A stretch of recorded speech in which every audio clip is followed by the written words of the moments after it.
Bismillahirrahmanirrahim. Assalamualaikum warahmatullahi wabarakatuh.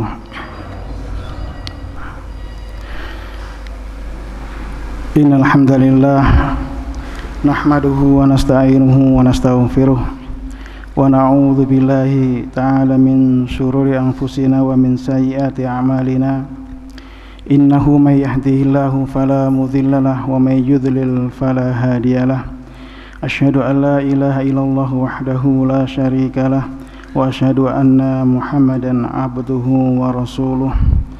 Allahumma shalli wa sallim ala nabiyyina Muhammadin sallallahu alaihi wasallam wa ala alihi wa ashabihi wa man tabi'ahu bi ihsanin ila yaumil qiyamah. Ibu bapak jamaah salat subuh yang dirahmati Allah Subhanahu wa taala, alhamdulillah pada kesempatan yang baik dan mulia ini kita dipertemukan kembali oleh Allah Subhanahu wa taala di majelis yang mulia ini. Mudah-mudahan Allah Subhanahu wa taala memberikan taufik kepada kita, yaitu mendengarkan yang baik dan melaksanakannya. Salawat dan salam semoga selalu terlimpahkan untuk Nabi kita Nabi Muhammad sallallahu alaihi wa ala alihi wasallam. Ibu bapak yang dirahmati Allah Subhanahu wa taala, melanjutkan kajian kita tentang fikih amar ma'ruf nahi mungkar yang telah kita sampaikan pada kesempatan yang lalu. Kami ingin menekankan bahwasanya jamaah yang dirahmati Allah Subhanahu wa taala, bahwasanya salah satu moto salah satu spirit daripada didirikannya gerakan Muhammadiyah ini adalah gerakan dakwah Islam amar ma'ruf nahi mungkar. Maka ayat yang selalu sering kita dengar sejak kita belajar di tingkat SLTP itu adalah wal takum minkum ummatu yad'una ilal khairi wa ya'muruna bil ma'rufi wa yanhauna 'anil munkar. Jadi inilah yang melandasi daripada didirikannya gerakan dakwah Muhammadiyah ini. Oleh karenanya jamaah yang dirahmati Allah Subhanahu wa taala, sejatinya warga persyarikatan khususnya dan semua para yang terlibat di dalamnya, sebagaimana yang dulu kami sampaikan pada pertemuan yang lalu, sebelum seseorang itu terjun pada amal hisbah atau gerakan amar ma'ruf nahi mungkar, utamanya yang harus dia miliki adalah dia harus mengetahui mana yang ma'ruf dan mana yang mungkar. Kalau orang terjun di amal ini tanpa mengetahui ini ma'ruf, ini mungkar, semua disamaratakan, maka tentu fitnah yang lebih besar yang akan terjadi. Kemarin kita sampaikan bahwasanya di antara contoh kadang-kadang orang terlalu semangat akan tapi sisi keilmuannya belum cukup atau perlu ditambah lagi adalah tidak membedakan mana yang sunnah dan mana yang wajib, tidak membedakan mana yang makruh dan mana yang haram, sehingga semua dijadikan satu sesuai dengan hawa nafsunya. Ini yang tidak kita inginkan. Oleh karena itu jamaah yang dirahmati Allah Subhanahu wa taala, ada beberapa hal yang membuat seseorang itu menjadi wajib, dianggap wajib, fardhu ain.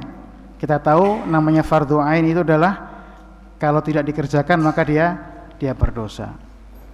Fardhu ain ini dalam hal amal ma'ruf nahi mungkar ini berlaku bagi seseorang ketika yang pertama adalah dia ditunjuk oleh wali, oleh pemimpin. Kalau dalam sebuah negara ini aparat penegak hukum lah. Aparat penegak hukum ini adalah bisa dikatakan sebagai bagian dari unsur penegakan amar ma'ruf nahi mungkar. Maka kalau di Arab Saudi itu ada namanya polisi Hizbah ya. Nggak jauh-jauh di Saudi, di Aceh kan ada namanya polisi Hizbah yang kerjaannya itu, kalau mungkin kita sering mendengar di medsos kan, kalau pas mau Jumat ya, yang sering viral videonya, polisi, orang-orang berpakaian polisi keliling ke kampung-kampung, ke pasar-pasar, yang laki-laki wajib sholat Jumat, kemudian sambil menyampaikan hukuman dan ancaman dari Allah Subhanahu wa taala apabila tidak melaksanakan sholat Jumat. Ini adalah termasuk bagian daripada hizbah, amar ma'ruf nahi mungkar. Kita ya jamaah kalau yang sudah pernah melaksanakan haji atau umrah ya, setiap azan berkumandang di sekitaran Masjidil Haram kan semua toko itu tutup tanpa dikomando, tanpa ada ketakutan nanti akan hilang barangnya. Ini menunjukkan bahwasanya berkah daripada amar ma'ruf nahi mungkar ya. Tentu hal seperti ini bukan langsung terjadi, tentu mengalami proses yang sedemikian rupa. Nah, oleh karena itu jamaah yang dirahmati Allah Subhanahu wa taala, apabila seseorang sudah mendapatkan tugas dari seorang pemimpin ya, kalau di keluarga berarti tanpa ada penugasan, suami adalah petugas tetap amar ma'ruf nahi mungkar di keluarganya. Kemudian yang kedua adalah seseorang wajib melakukan amar ma'ruf nahi mungkar dan hukumnya fardhu ain ketika orang itulah satu-satunya yang mengerti bahwasanya ini adalah kemungkaran. Ini adalah kemungkaran, kalau dibiarkan maka ini akan merusak seluruh generasi. Akan merusak seluruh generasi. Jamaah yang dirahmati Allah Subhanahu wa taala, ilmu dengan fenomena nanti larinya kemana, ini tidak semua orang mengerti. Ini hanya diberikan oleh Allah Subhanahu wa taala kepada orang-orang yang dirahmati.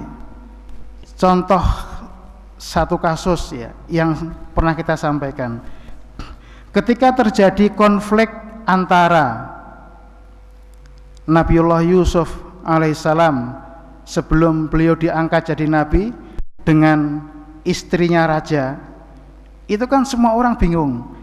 Yang istrinya raja menuduh Yusuf lah yang melakukan pertama kali, kemudian Nabi Yusuf tidak, saya tidak melakukan pertama kali, sehingga muncullah seorang yang mempunyai basirah ya. Dia mengatakan seandainya baju yang robek di Yusuf itu dari depan, berarti yang salah siapa? Yusuf. Tapi ketika baju yang robek itu belakang, maka yang salah istri raja. Setelah dilihat, yang salah siapa Pak? Ternyata bajunya robek di belakang. Berarti yang salah istrinya raja. Tapi Nabi Yusuf tetap di penjara. Inilah tabiatnya penguasa ya. Secara umum tabiat penguasa itu ketika kalah di urusan, sing penting tetap di penjara. Ini salah satu hikmah. Nah, orang-orang yang bisa melihat hal-hal seperti inilah ya, melihat sebuah fakta kemudian dia memberikan solusi dan menyimpulkan. Inilah yang namanya mengerti betul sesuatu ini mungkar yang harus segera ditindaklanjuti atau nanti saja ya. Jamaah yang dirahmati Allah Subhanahu wa taala, sebuah fenomena yang barangkali perlu kita jadikan ibrah buat kita semuanya adalah adanya perkembangan dunia pendidikan yang ada sekarang ini ya. Adanya perkembangan dunia pendidikan yang ada sekarang ini. Semua orang mengatakan bahwasanya pendidikan itu adalah rohnya sebuah bangsa ya. Kemarin beberapa hari ketika kita di Solo itu Pak, digemparkan dengan sebuah kejadian ya. Sebuah kejadian, kebetulan tempat kejadiannya itu adalah sebelahnya itu rumahnya teman saya ya. Dia cerita di situ ada seorang wanita seusia SMP yang ditemukan meninggal dengan luka tusukan di di lehernya ini berkali-kali. Semua orang saat itu belum tahu kejadian ini seperti apa. Setelah sekian lama, beberapa hari, aparat penegak hukum bekerja, ternyata kejadiannya adalah antara perempuan ini, mohon maaf, dengan orang yang pekerjaannya itu orangnya sering kita lihat di pinggir jalan, Pak. Yang kalau lampu merah itu pakai kotak, bajunya dilepas, dikrom ya, tubuhnya dikrom. Ya, manusia silver. Itu kejadiannya dengan mereka. Usut punya usut, setelah ketangkap, manusia silvernya itu cerita, saya dengan dia itu ada transaksi, Pak. Ada transaksi, kemudian cekcok masalah harga ya. Kemudian akhirnya saya bunuh dia ya. Nah, ini wanitanya, perempuannya usia SMP. Naudzubillah min dzalik. Pelakunya laki-lakinya adalah manusia silver. Ini bukan berarti kita mengatakan semua manusia silver yang ada itu begitu, enggak. Akan tapi kita kan pelakunya adalah orang yang biasa, pekerjaannya seperti itu. Aslinya mana? Aslinya Kalimantan. Bekerja di sekitar Sukoharjo seperti itu. Nah, yang ingin kita tangkap adalah fenomena apa yang terjadi di negara kita. Seakan-akan hampir di semua daerah, di semua lampu merah itu ada semuanya. Dan sekarang masyarakat sudah mulai melek, kejadian seperti ini. Nah, oleh karena itu jamaah yang dirahmati Allah Subhanahu wa taala, fenomena amar ma'ruf nahi munkar ini menjadi wajib bagi seseorang yang mengerti bahwasanya kejadian seperti ini akan mengarah kepada kemungkaran. Maka mengilmuinya adalah wajib. Ini yang kedua. Kemudian yang ketiga adalah seseorang menjadi wajib atau fardhu ain untuk beramal ma'ruf nahi munkar itu ketika dia itu ada pada posisi tidak ada orang lain yang bisa ya, tidak ada orang lain yang bisa mencegah itu kecuali dia ya. Tentunya kalau di keluarga adalah ayah, bapak atau ibu, orang tua. Kalau di dalam keluarga terjadi kemungkaran setelah diilmui, kemudian orang tua atau ayah tidak berani menegurnya, tidak berani melaksanakannya, maka ini adalah musibah. Tentu tadi kita katakan bahwasanya orang itu, seorang ayah, seorang ibu, kepala rumah tangga harus lebih tahu dulu ini maksiat atau kemungkaran yang wajib cepat harus segera dihentikan atau ini yang bisa nanti. Ini kemungkaran yang dilakukan oleh anggota keluarga yang tidak bisa ditolerir lagi atau ini kemungkaran yang bisa ditolerir lagi. Maka jamaah yang dirahmati Allah Subhanahu wa taala, dalam sebuah hadis yang sering kita dengar ya, dikatakan Nabi Muhammad SAW, kullukum ra'in wa kullukum mas'ulun an ra'iyatih. Dan terakhirnya wa rajulun ra'in fi baitih. Kepala rumah tangga itu adalah penanggung jawab yang akan ditanya oleh Allah pertama kali tentang semua apa yang terjadi di rumahnya. Maka jamaah yang dirahmati Allah Subhanahu wa taala, dari paparan buku ini dikatakan seseorang itu wajib fardhu ain, tidak boleh diwakilkan lagi ketika dia menjadi satu-satunya orang yang tidak ada lagi yang bisa menyelesaikan kecuali dia. Tentu ini adalah kepala rumah tangga. Maka jamaah yang dirahmati Allah Subhanahu wa taala, para ahli fikih mengatakan besarnya pahala itu sebanding dengan besarnya kesusahan. Jadi bapak, jadi ayah, suami itu ya gampang-gampang angel, enteng-enteng abot ya. Wis ngurusi keluarganya, ngurusi nafkahnya, masih harus ngurusi ungkune ada yang tidak beres. Akan tapi tentu pahalanya juga luar biasa. Oleh karena itu jamaah yang dirahmati Allah Subhanahu wa taala, setelah kita mengetahui ini, maka kita di sini alhamdulillah ya, hampir sebagian besar, mungkin bisa dikatakan 99% semuanya sudah berkeluarga. Artinya apa? Artinya bekal untuk mengilmui apakah sesuatu ini harus segera kita tindak lanjuti atau tidak, itu harus kita miliki. Jamaah yang dirahmati Allah Subhanahu wa taala, kemudian poin yang berikutnya adalah setelah kita ini mengetahui ya bahwasanya spirit utama gerakan dakwah Muhammadiyah adalah al-amru bil ma'ruf wan nahyi 'anil munkar, maka kita semua yang berada di dalamnya ini mempunyai kewajiban yang pertama adalah harus banyak belajar.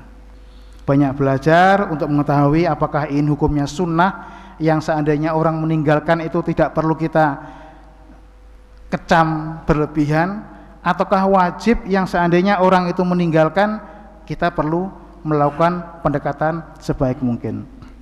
Jamaah yang dirahmati Allah Subhanahu wa taala, kemudian poin berikutnya adalah terkadang ada hal-hal yang kita itu dituntut untuk mengetahui. Wes banyak sekali kemungkaran yang berlaku, kita bingung. Kita ini harus bagaimana? Maka dalam buku ini disebutkan bahwasanya dalam kondisi-kondisi tertentu melakukan amar ma'ruf nahi mungkar itu hukumnya adalah sunnah, bukan lagi menjadi wajib. Kapan itu?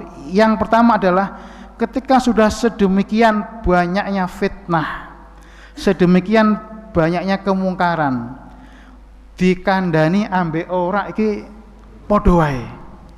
Ya. Dikandani ambek ora padha wae.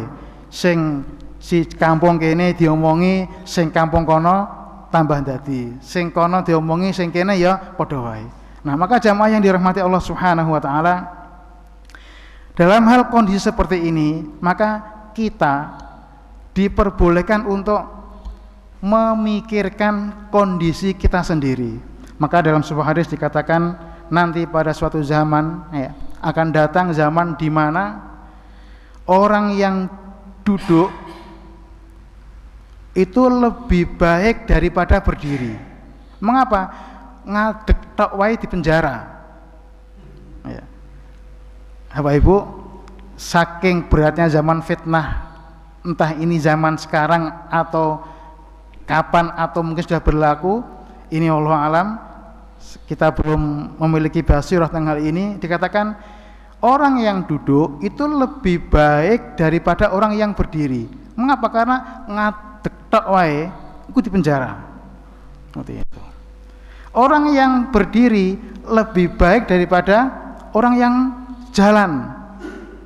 Ngadeg tok wae di penjara, meneh melaku langsung ditembak misalnya gitu. Dan seterusnya. Maka di akhir hadis dikatakan pada saat itu orang yang istiqomah dengan agamanya itu seperti kalqabidhi alal jamar, seperti memegang bara api. Jadi jamaah yang dirahmati Allah Subhanahu wa taala, ketika duduk itu lebih baik daripada berdiri, maka duduk itu pun ibaratnya sama dengan memegang bara api. Ini menunjukkan saking besarnya fitnah pada zaman itu. Oleh karena itu jamaah yang dirahmati Allah Subhanahu wa taala, pada kondisi inilah kita itu dianjurkan untuk wis mikiro awakmu dhewe. Ora usah mikir liyane. Nah, penjelasan sebagian besar ulama ini itu terjadi ketika menjelang hari kiamat. Ini ya menjelang hari kiamat, Pak. Orang mengatakan salah satu tanda besar ya datangnya hari kiamat adalah dengan diutusnya Nabi Muhammad SAW. Hanya saja sebagian ulama itu mengatakan ini itu akan terjadi ketika pada zaman itu 5 fase kepemimpinan Islam itu sudah berlalu. 5 fase kepemimpinan Islam sudah berlalu, dan sekarang ini sebagian besar ulama mengatakan baru pada fase keempat ya. Si jadoh ya. Berarti masih jauh. Berarti artinya apa? Artinya saat ini kita yang hidup belum pada taraf dieleke ambek ora dieleke padha wae, belum, berarti kan berarti masing-masing kita masih mempunyai kewajiban untuk melakukan amar ma'ruf nahi mungkar sesuai dengan ilmu dan kemampuan kita. Ini yang pertama. Kemudian yang kedua, jamaah yang dirahmati Allah Subhanahu wa taala, kondisi di mana seseorang itu menjadi sunnah untuk melakukan hukum al-amru bil ma'ruf wa nahyi 'anil munkar adalah ketika sudah banyak orang yang melakukan amal tersebut. Ya, misalnya lah di Persyarikatan Muhammadiyah ini, wah sudah banyak, ada Pak Yid, ada Pak Sinur Hidayat, ada Pak Haji Sofyan, ada Pak Dr. Andes Hijuwahir. Jadi sudah banyak, sudah cukup. Berarti kita tidak perlu melakukan amar ma'ruf nahi mungkar. Nah, ini gambarannya seperti ini. Tapi kok tidak mempan, misalnya tidak mempan, maka yang mempunyai ilmu bahwasanya itu termasuk sebuah fenomena yang harus dihilangkan, yang menjadi wajib Bapak Ibu, ya, yang menjadi wajib. Maka dalam surat Al-Hajj ya, itu disebutkan bahwasanya salah satu syarat Allah Subhanahu wa taala akan menolong sebuah kaum itu ada 3 di surat Al-Hajj itu. Yang pertama adalah wal muqimis shalah, ya, orang yang menegakkan shalah. Kemudian orang yang membayar zakat. Kemudian yang 3, amar ma'ruf nahi mungkar. Ini 3 syarat Allah Subhanahu wa taala akan mendatangkan pertolongan kepada sebuah kaum, seorang hamba. Jadi kalau sebuah kaum, sebuah persyarikatan, urusan sholat sudah tidak diperhatikan ya, meh sholat ning masjid, meh sholat ning omah, meh di jamaah, meh ora urusan, sudah tidak akan mungkin bisa, keberkahannya nggak akan mungkin ada. Yang kedua, urusan zakat tidak pernah diperhatikan, tidak pernah selalu mengingatkan warganya untuk membayar zakat, sama. Maka di Muhammadiyah kita ini ada namanya Al-Aziz, dan menurut hasil Rakerwil tahun ini di 2023 ini ya, Al-Aziz lebih ditekankan kepada pengumpulan zakatnya, paling ya, pengumpulan zakatnya, bukan infaknya. Mengapa? Karena pengumpulan zakat ini orang tidak bisa ingin pamer-pameran. Ibaratnya zakat itu kan memang haknya sahabat Ibu fakir miskin. Ibaratnya kalau kita punya uang 100 juta, di 2,5% dari 100 juta itu bukan uang kita, itu adalah uangnya fuqara, masakin, para pencari ilmu, mu'alaf, orang-orang yang berhutang, itu uangnya mereka. Kalau kemudian dari 100 juta kita ambil, kita berikan, ini uangmu, dan kita ada perasaan bangga, ini orang tidak sehat lah akalnya. Lah emang uang dia, kok kita bangga memberikan kepada dia, kan tidak pas. Maka dalam surat Ali Imran nggak salah ya, orang-orang yang bahagia La tahsabanna alladziina yafrahuna bima ataw wa yuhibbuna ay yuhmadu bima lam yaf'alu. Orang-orang yang bangga memberikan zakat seakan-akan terus merasa dermawan, ini orang yang tidak sehat. Ini orang yang tidak sehat. Mengapa? Itu uangnya dia. Mengapa Anda bangga? Ini kewajiban Anda. Jadi jamaah yang dirahmati Allah Subhanahu wa taala, maka di Perserikatan Muhammadiyah ini Layismu tahun ini ditarget untuk menyadarkan kepada warganya bahwasanya zakat itu kewajiban, bukan sesuatu yang harus kita memberikannya atau kita menjadi bangga. Dan sekaligus memberikan ancaman kepada jamaah bahwasanya barang siapa yang tidak mengeluarkan zakat, maka dikatakan nanti di hari kiamat itu harta itu akan berubah menjadi setrika. Fatuqwajibahuhum wa dhuhuruhum hadza ma kanastum li anfusikum. Inilah harta yang dulu kamu simpen dan kamu bangga-banggakan dan kamu pakai untuk keperluanmu sendiri. Maka target Layismu tahun ini adalah menyadarkan bahwasanya perolehan zakat harus lebih banyak. Ya. Mengapa? Karena inilah syarat kedua daripada keberkahan atau kemenangan yang akan Allah Subhanahu wa taala turunkan kepada siapa? Kepada hambanya, kepada sebuah kaum. Dan yang ketiga adalah al-amru bil ma'ruf wan nahyu anil munkar. Kalau sebuah persyarikatan dakwah tidak ada amar ma'ruf nahi munkar, yang tidak sholat ya dibiarkan, yang tidak pernah belajar tidak pernah diajak, pokoknya seperti umumnya, nah ini musibah. Ini musibah. Maka jamaah yang dirahmati Allah Subhanahu wa taala, poin ketiga di mana seseorang itu mempunyai atau hukum beramar ma'ruf nahi munkar menjadi sunnah bagi dia adalah ketika yang diperintahkan itu adalah sesuatu yang sunnah. Contohnya begini Pak, misalnya di Darussalam ini, di Muhammadiyah Demak ini, alhamdulillah kalau sholat jamaah sudah full, sudah penuh misalnya, sudah penuh. Hanya saja dongrak sholat sunnah misalnya, teko ki malah jagongan, malah ngobrol, ngerti-ngerti komat langsung datang. Atau misalnya fenomena kalau Jumat, ya, Jumat itu masuk masjidnya itu ketika komat, ketika komat. Nah ini kan sesuatu yang tidak baik, tapi sifatnya bukan urgen, bukan terlalu urgen, masih bisa ditolerir. Maka dalam hal ini bagi kita yang tidak mempunyai kedudukan yang wajib mengopiak-ngopiak supaya segera ke masjid, ini menjadi sunnah. Yang wajib siapa? Ya ketua takmir. Ya. Ketua takmirnya mempunyai kewajiban setiap Jumat berdiri di depan masjid misalnya. Ya. Ketua takmir kok iso indo, seksi ibadah iso apa? Nah, ini susah lagi ini.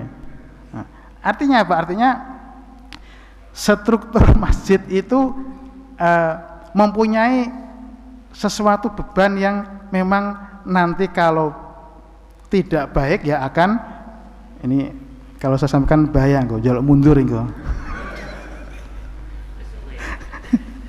Jadi apapun yang diberikan kepada kita, di situ ada amanat yang harus dikerjakan. Jadi jamaah yang dirahmati Allah Subhanahu wa taala, jika sesuatu itu sunnah, urusannya sunnah, maka kita tidak mempunyai kewajiban untuk melakukan amar ma'ruf nahi munkar. Kemudian jamaah yang dirahmati Allah Subhanahu wa taala, berikutnya adalah tentang apakah al-amru bil ma'ruf wan nahyi anil munkar itu wajib segera atau boleh nanti-nanti. Seperti haji. Seperti yang sering kita sampaikan dulu, para ulama itu berbeda pendapat masalah haji. Apakah haji itu harus alal faur atau alat tarohi? Ya. Duit harus segera haji atau engko sik gawe omah dhisik, anake gen rampung sekolah dhisik atau apa. Kita katakan dalam hal ini sering kita sampaikan, ulama berbeda pendapat. Menurut mazhab Hambali, haji itu ya langsung di duit ONH-nya berapa? 30 juta, di duit 50 juta, ya mangkat. Hadisnya apa? Engko nek mbak tunda-tunda, ya mbok engko nek duitmu susuk entek, ilang, kue loro, pesawatnya dibom, bayarin mundak. Nah, atau haji itu ya tidak harus sebagaimana pendapat mazhab Syafi'i dan yang lainnya, ya tidak selama masih bisa diprediksi nanti, boleh nanti. Nah, apakah al-amr bil ma'ruf wa nahyil munkar harus seperti itu? Nah, jamaah yang dirahmati Allah Subhanahu wa taala, dalam buku ini disebutkan bahwasanya kalau seseorang itu melihat seseorang melakukan kemungkaran, itu hukum umumnya wajib langsung. Hukum umumnya. Hukum umum ini seperti orang nikah. Ya. Orang nikah kalau satu tidak sakit fisik dan batin, sehat sekabehane, ono duit rakyat sithik, ya, maka dia sudah wajib sunnah hukumnya sunnah, secara umum sunnah, ya, sunnah. Akan tetapi ketika satu kemauan ada, ya, tapi fisiknya sakit, maka dalam hal ini sakitnya itu kalau sampai membuat calon istrinya itu tersakiti dalam artian yang lain, maka menjadi tidak wajib atau bahkan menjadi haram. Sama dengan al-amru bil ma'ruf wa nahyil munkar ini. Secara umum, kalau saya melihat seseorang itu melakukan hal yang tidak baik, wajibnya kita langsung kita tegur, langsung kita peringati. Ini umumnya. Akan tetapi ya, hukum pastinya itu adalah kondisional. Kondisional begini Pak, contohnya saya melihat Pak Lili misalnya. Pak Lili ini biasanya itu sholat tepat waktu berjamaah di masjid, tidak pernah terlambat. Ini ndelalah pas ono adzan kok malah ijen nyekel HP, ijen nelpon misalnya, wes komat padahal ijen nelpon. Nah, kondisi seperti ini apakah langsung kita marahi Pak Lili? Wes komat ijen nyekel HP. Nah, padahal track recordnya selama ini beliau tidak pernah seperti itu. Maka jamaah yang dirahmati Allah Subhanahu wa taala, al-amru bil ma'ruf wa nahyil munkar dalam hal seperti ini bukan alal faur, tapi kita cek dulu, oh barangkali dia ada kondisi yang sangat penting, sangat urgent. Maka jamaah yang dirahmati Allah Subhanahu wa taala, termasuk nanti yang akan dibahas adalah kalau seorang pemimpin itu biasanya wonge wapi, ora tahu ngapusinan, tepat janji dan sebagainya, kok ndelalah kok wonge lali, ya jangan di jelek-jelekan, jangan di viral-viralkan. Kalau biasanya ngapusi, Pak Yid yang lebih tahu itu urusannya, bukan saya. Ini salah satu contoh ya. Apakah al-amru bil ma'ruf wan nahyi 'anil munkar itu wajib segera saat itu melihat atau boleh ditunda? Ini hukum umumnya adalah wajib segera, akan tapi kondisional. Nah, jamaah yang dirahmati Allah Subhanahu wa taala, secara umum amar ma'ruf nahi munkar ini ketika hukumnya wajib segera ditegakkan, akan tapi harus dengan hilm. Harus dengan, orang bilang hilm itu lemah lembut, harus dengan sifat kearifan. Ya. Di sini dijelaskan bahwasanya sebagaimana Allah Subhanahu wa taala menunjukkan sifat hilmnya kepada kita, halimnya kepada kita, maka kita harus menunjukkan sifat halim kita kepada orang lain. Ya. Disebutkan betapa banyaknya kemaksiatan yang tidak jarang kita lakukan, tapi sampai hari ini Allah Subhanahu wa taala masih memberikan kepada kita kesempatan. Ya, masih memberikan kepada kita kesempatan. Seandainya Allah Subhanahu wa taala itu langsung mengikop kita saat kita bermaksiat, mungkin hari ini kita tidak lagi di sini. Salah seorang ulama mengatakan, seandainya bukan karena satrnya Allah, bukan karena Allah menutupi kemaksiatan kita, mungkin orang akan lari dari kita, ya. Maka begitu juga ketika kita melakukan gerakan amar ma'ruf nahi mungkar. Jadi jamaah yang dirahmati Allah Subhanahu wa taala, kata ulama kita, amhil ya, entenono sedelok, nek wis mbak elingke entenono sedelok. Barangkali inilah yang menjadi salah satu faktor ya, kenapa kadang orang itu nek dieleke itu malah melayu ya, malah ndak mau.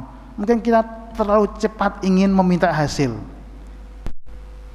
pengen cepat-cepat meminta hasilnya, padahal setiap orang itu membutuhkan proses ya. Mungkin kita merasa malu, wah mosok naudzubillah ya, anaknya pimpinan kok rak tahu mlebu masjid atau rak tahu nyekel Al-Quran. Mungkin seperti itu, akan tetapi kita diingatkan oleh Allah Subhanahu wa taala bahwasanya Nabi Nuh alaihissalam, putranya siapa Pak? Kan'an pun sama. Akan tapi Allah mengingatkan rusaknya Kan'an itu tidak membahayakan Nabi Nuh alaihissalam.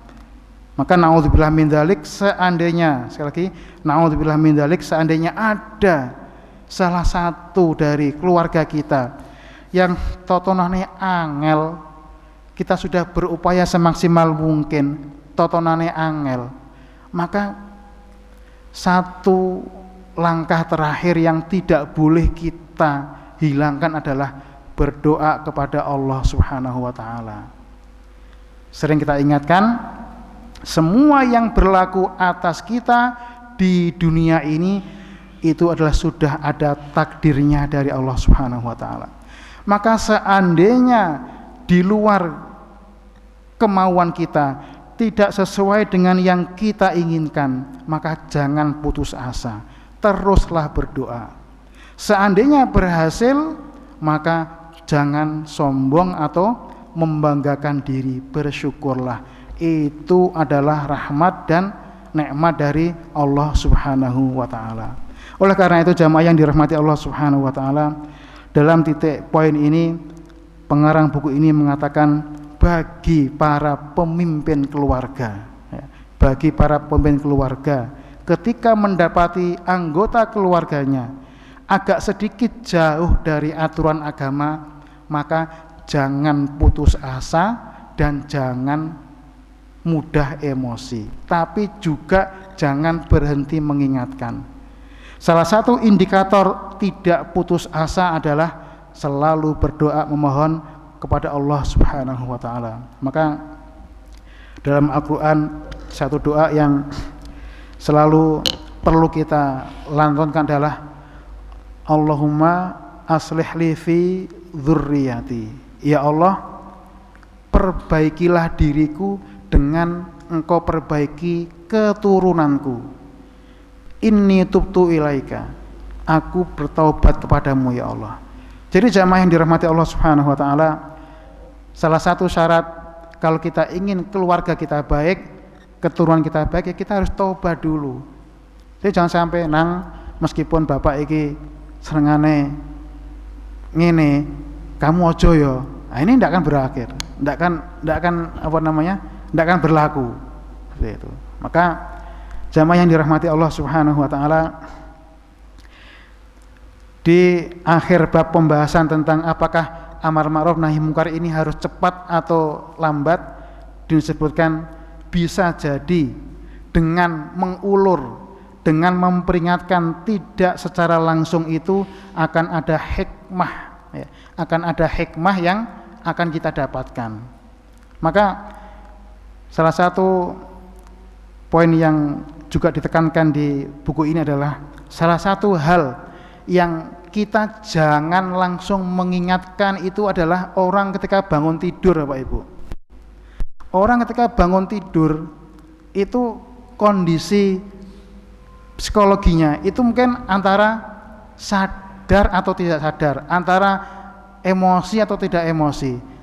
Turu, mimpi tidak baik, kemudian ditangeke bapake ambek ditarik, disengeni. Wah, metu cekel motor orang balik-balik. Nah, ini yang bahaya. Maka disebutkan takhiru ingkaril mungkar qad yakunu min babi istimal hikmah. Jadi tidak langsung mengingatkan itu bisa jadi akan mendatangkan hikmah dakwah yang luar biasa. Oleh karena itu jamaah yang dirahmati Allah Subhanahu wa taala, jadi dalam buku ini ditekankan dalam bab masalah kapan wajib, kapan sunnah, dan apakah harus cepat atau tidak cepat itu adalah lebih ditekankan pada pemimpin-pemimpin keluarga, pemimpin-pemimpin persyarikatan, pemimpin-pemimpin organisasi dakwah.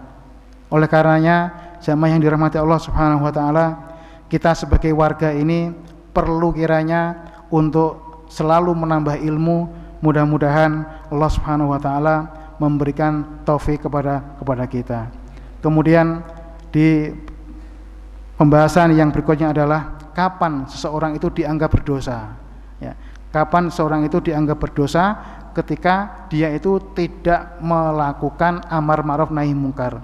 Yang pertama adalah ketika dia itu tahu, ngerti itu tidak baik dan itu kewajibannya, tapi dia tidak melakukan apapun.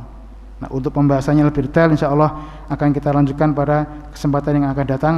Kita tutup dengan doa majelis. Subhanakallahumma rabbana bihamdika asyhadu an la ilaha illa anta astaghfiruka wa atubu ilaik. Assalamualaikum warahmatullahi wabarakatuh.